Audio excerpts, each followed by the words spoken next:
Kukonvoy po punta ng Malacanang sapagkat di na po muna sila pinayagang makalabas para hindi po magkaroon ng kaguluhan.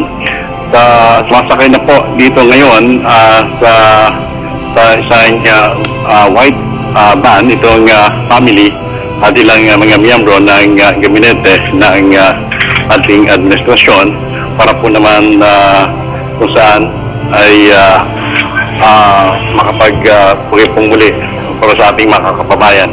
At para po, dito na po sila ngayon, sumasakay na, pati si Butch Robredo, ang kapatid ni Secretary Jessie, ang kanyang may bahay, at ang pamilya po ni Secretary. Nakahanda-handa na po ang lahat dito para sa pag-alis ng convoy dito. Napangunahan po ng mga motorcycle units ng iba po ay mula sa MMDA, sa PSG, sama-sama po ito at sa Philippine National Police. Tahimik po lahat kami rito, pati po ang nagbigay parakal sa kanya at tinihintay na lamang po ang pinakang signal para umalis na po ang grupo dito. Sa katunayan po, ang matapos lamang po ay yung pagbibigay ng pagpupugay at nakalayan po ay nakaset na lahat para tumabas sa gawing kaliwa kung tayo po ay nakaharap sa buwang kalayaan ng tarmac ng Villamor Air Base. Yan po ang pinakahuling kaganapan dito, mga kaibigan. Joseph? Katanungan lang, gano'ng katagal pa bago magsimula ang convoy mula dyan sa Villamor Air Base? Ayan, nakikita nga natin na paalis na. Dahan-dahan gumagalaw yung black limousine. Doon po nakalagay yung casket. Ayan, tapos po yung kasunod na sasakyan, makikita po ninyo kung may monitor kayo dyan, yung kulay puti, yun po ang pamilya. Yan na po. So naman, tama-tama yung tanong mo. Ito na po yung formal na paglabas dito sa tarmac at nagtatakbuhan na po at kasunod na yung pinakang sinasakyan ng pamilya. Ito na yung kasi nasabi mo kanina na official na palis na po. Tumatakbo na rin po ako para makasakali po na makasunod kami sa convoy habang ihatid po namin siya at papunta po ng Malacanang. Sorry, Mike? Okay, maraming salamat. Si Joseph Parafina, live mula dyan sa Villamor Air Base. Ay nakita natin na ito, paalis na nga ang cortege ni Secretary Jessie Robredo na patungo na sa Malacanang.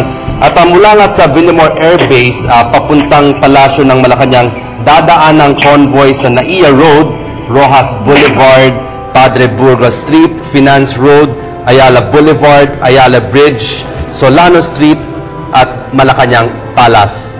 At yan, nakikita nga natin na nagmamatcha na palabas itong mga kawani ng AFP na nagbigay ng arrival honors kay Secretary Jessie Robredo na lumapag kanina lamang sa Villamor Air Base.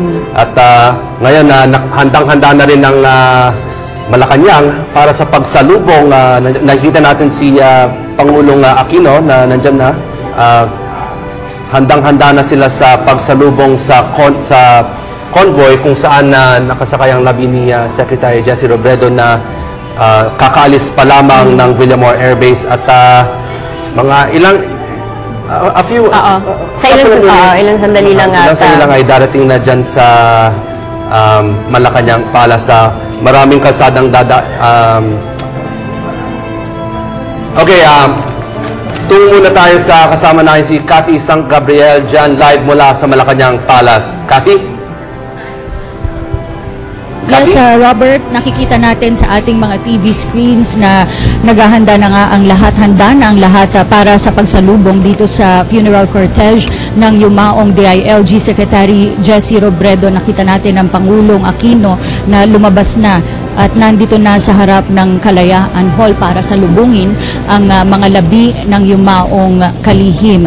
Nakikita din natin ang Vice President Jejomar Binay at ilan sa mga kongresista. Nakita natin si House Speaker Feliciano Belmonte at tila kumpleto itong official family na namamataan natin at tila kumpleto itong mga miyembro ng gabinete ng Pangulo para bigyan ng kanilang respeto itong yumaong Secretary ng Interior and Local Government. Dito naman sa may gate sa harap ng Kalayaan Hall ay nakikita natin na marami ring tao na nakasilip sa labas at mamayang bandang alas 7 hanggang alas 11 ng gabi ay papayagan ng publiko na dumalaw at makiramay sa pamilya Robredo at sila ay inaabisuhan na dumaan sa Gate 6 dito sa Palasyo ng Malacanang. At gaya nga ng nabanggit ng ating kasamang si Joseph kanina, paparating na mobile na itong funeral cortege ng yumaong DILG Secretary patungo dito sa Malacanang. Ilang minuto na lang ay inaasahan nating darating na yan dito. Kaya yan muna ang latest mula dito sa Palasyo ng Malacanang. Back to you, Robert. Kathy? Ayan po, report ng ating kasama si Kathy San Gabriel mula sa Palasyo ng Malacanang. Yung ating pong funeral cortege ay bumabagtas na sa Rojas Boulevard. Nariyan po yung mahaba po yung Rojas Boulevard coming from Villamor Air Base. Lalabas po yan ng Airport Road, palabas po ng Rojas Boulevard. At dire-diretso lang po yung Rojas Boulevard at kakanan po yan ng Padre Burgos Street on towards Finance Road. Tapos aakyat po yan ng Ayala Bridge.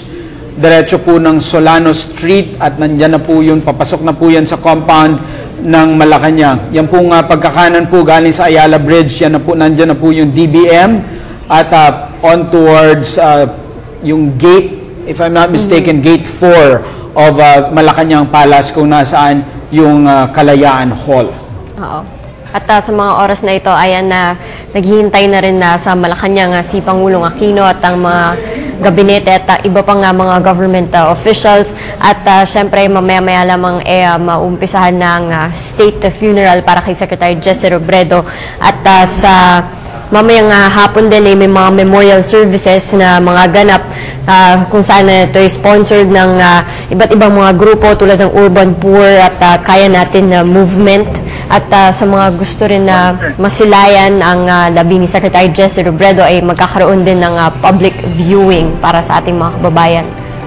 At dadaan nga po ng Rojas Boulevard at gaya po ng ating nabanggit kanina, naroon yung ating kasama si Noel Perfecto, nabanggit niya kanina na dumadami na ang tao. Let's get an update from him. Noel?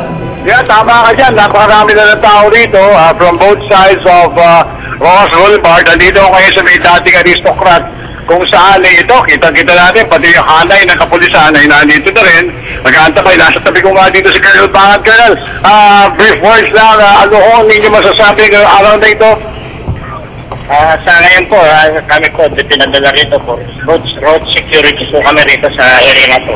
How do you feel? Ano masasabi niyo dito sa pagpanaw at pagbibigay po natin ng pugay sa dating kalihim ng DILG, sir?